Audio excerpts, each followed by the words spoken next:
আপনার কাছে আসছি জনাব হাবিব সাহেব, এই যে আপনার ইনকলাব মঞ্চের যে হাদির, তার হত্যার আসামিদেরকে এখনো ধরা হচ্ছে না।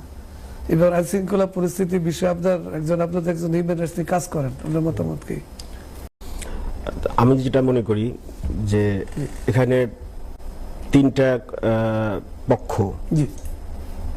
প্রতি আমার সন্দেহ হয় যে হয়তোবা তাদের কোনো একটা কোলাবোরেশন থাকলেও থাকতে পারে। বিকজ হাদি, আপনি দেখেন আমাদের যে ডিপ স্টেট, স্পেশালি যে গোয়েন্দা সংস্থা এবং মিলিটারি লিডারশিপ, এদের এগেনস্টে ওসমান হাদির কিন্তু স্পষ্ট বক্তব্য আছে। তো আর একটা গ্রুপ হলো আপনার ভারত কর্তৃপক্ষ, যাদের বিরুদ্ধে, যাদের কালচারাল আধিপত্যবাদ সাম্রাজ্যবাদী সে রেগুলার তার ভয়েস রেজ করছে, কথা বলছে, তো তাদেরও সে টার্গেট হতে পারে।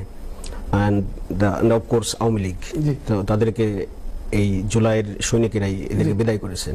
এবং পরবর্তীতে সে শুধু তার ভয়েস রেজই করে নাই, সে একটা জেনারেশনকে আধিপত্যবাদ বিরোধী যে একটা নিউ ন্যারেটিভ সেটা নিয়ে আসছে এবং জেনারেশনকে সে এডুকেট করছে।